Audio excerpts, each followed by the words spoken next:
2024-25 fiscal ഇയറിലെ സംസ്ഥാന budget നമ്മുടെ ബഹുമാന്യനായ ധനമന്ത്രി ശ്രീ KN ബാലഗോപാൽ ഇന്ന് നിയമസഭയിൽ അവതരിപ്പിച്ചിരിക്കുകയാണ്. അനിതര സാധാരണമായ ഒരു സാമ്പത്തിക പരിസ്ഥിതിയിലാണ് അദ്ദേഹം ബജറ്റ് അവതരിപ്പിച്ചിട്ടുള്ളത് എന്ന് നമുക്കറിയാം.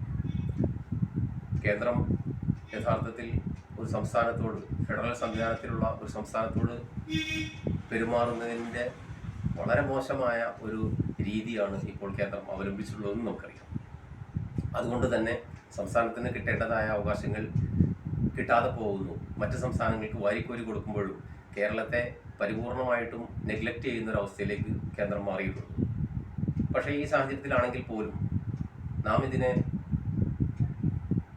സൂര്യോദയ ബജറ്റ് എന്നോ മറ്റോ വിളിക്കുമ്പോഴും സാധാരണ ആളുകൾക്ക് ഇത് സൂര്യോദയ സമ്പദ്ഘടനയല്ല, മറിച്ച് അമാവാസി ആണെന്നതാണ് യാഥാർത്ഥ്യം. കഴിഞ്ഞ ബജറ്റിൽ 2% ഇന്റേണൽ സെസ് ഏർപ്പെടുത്തുകയുണ്ടായി. പക്ഷേ ആ സെസ് അനിയന്ത്രിതമായ വിലക്കയറ്റത്തിന് അഥവാ സാർവത്രികമായ വിലക്കയറ്റത്തിന് കാരണമാകും എന്ന് പറഞ്ഞ ആളാണ് ഞാൻ. പ്രവാസി കോൺഗ്രസിൻ്റെ സംസ്ഥാന ജനറൽ സെക്രട്ടറി എന്ന നിലയ്ക്ക് പ്രവാസി കാര്യങ്ങളിലേക്ക് ഞാൻ എൻ്റെ കാര്യങ്ങളെ കൊണ്ടുവരാം.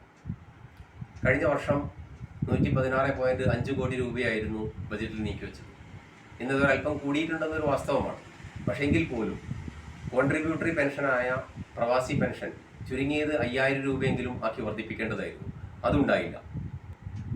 അതേസമയം മറ്റ് പെൻഷനുകൾ മുടങ്ങാതെ കൊടുക്കാനുള്ള സാഹചര്യവും സത്യം പറഞ്ഞാൽ ഇപ്പോഴില്ല എന്നതാണ് വാസ്തവം. അധിക വരുമാനത്തിനുള്ള തത്രപ്പാടിലാണ് നമ്മുടെ ധനമന്ത്രി എന്ന് നമുക്കറിയാം. അതുകൊണ്ട് തന്നെ പല കാര്യങ്ങളിലും കൂടുതൽ നികുതി കൊടുക്കേണ്ട അവസ്ഥ നമുക്ക് വന്നു ചേരുകയും ചെയ്തു. 20% എക്സൈസ് നമ്മുടെ രജിസ്ട്രേഷൻ ഡ്യൂട്ടി വർദ്ധിപ്പിച്ചതായിരുന്നു കഴിഞ്ഞ സംസ്ഥാന ബജറ്റ്. അതേസമയം രജിസ്ട്രേഷൻ കുറയുകയും തന്മൂലം ഗവൺമെന്റിന് കിട്ടേണ്ടതായ ഡ്യൂട്ടി ഇനത്തിലുള്ള വരുമാനം ഇല്ലാതാവുകയും ചെയ്തു. ഈ സാഹചര്യങ്ങളൊക്കെ നിലവിലിരിക്കെ ഏത് രീതിയിൽ പ്രവാസി ക്ഷേമ പ്രവർത്തനങ്ങൾ കൊണ്ടുപോകും എന്നുള്ള കാര്യത്തിൽ സംശയമാണ്. കഴിഞ്ഞ ബജറ്റിലും ധനമന്ത്രി പറഞ്ഞത് കോർപ്പസ് ഫണ്ടിലൂടെ കാര്യങ്ങൾ നടത്തിക്കൊണ്ടുപോകാൻ കഴിയുമെന്നാണ്. പക്ഷെ കോർപ്പസ് ഫണ്ട് ശേഖരിച്ചുവോ അഥവാ ശേഖരിച്ചിട്ടുണ്ടെങ്കിൽ എത്രയാണ് എന്നതിനെ കുറിച്ചൊന്നും ഒരു അറിവുമില്ല.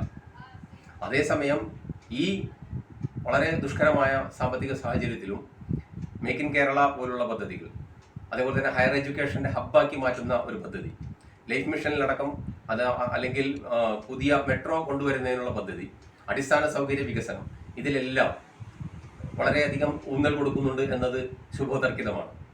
അതുപോലെ തന്നെ വയോജന സംരക്ഷണ കാര്യത്തിൽ ഇക്കഴിഞ്ഞ കോൺക്ലേവിൽ, മൈഗ്രേഷൻ കോൺക്ലേവിൽ ഞാൻ അവതരിപ്പിച്ചൊരു വിഷയം കൂടി ആയിരുന്നു എന്നുള്ളതിൽ എനിക്ക് ചരിതാർത്ഥ്യനാണ് ഞാൻ ആ കാര്യത്തിൽ. കാരണം വയോജന സംരക്ഷണം നാം ഏറ്റെടുക്കേണ്ട ഏറ്റവും വലിയ ഉത്തരവാദിത്തമാണ് എന്നാണ് എൻ്റെ അഭിപ്രായം. ഇപ്പോൾ യുവജനങ്ങൾ ഏറ്റവും കൂടുതലുള്ള ഒരു രാജ്യത്ത് ഇനി വരാൻ പോകുന്നത് പരിപൂർണമായും വൃദ്ധജനങ്ങളുള്ള ഒരു സമൂഹമായിരിക്കും. അപ്പോൾ അതുകൊണ്ട് ആ കാര്യത്തിലുണ്ടായ തീരുമാനത്തിൽ അഭിനന്ദനം അറിയിക്കുകയാണ്. ഒരു ഗുരുവായൂർ നിവാസി എന്ന നിലയ്ക്ക് ഈ നിയോജക മണ്ഡലത്തിൽ ഇപ്പോഴത്തെ ദുസ്സഹ സാമ്പത്തിക സാഹചര്യത്തിലും ചാവക്കാട് പോലീസ് സ്റ്റേഷന്റെ പുതിയ കെട്ടിടമടക്കമുള്ള 10 കോടി രൂപയുടെ പദ്ധതി പ്രഖ്യാപിച്ചതിൽ ഞാൻ സന്തുഷ്ടനാണ് വ്യക്തിഗതമായി.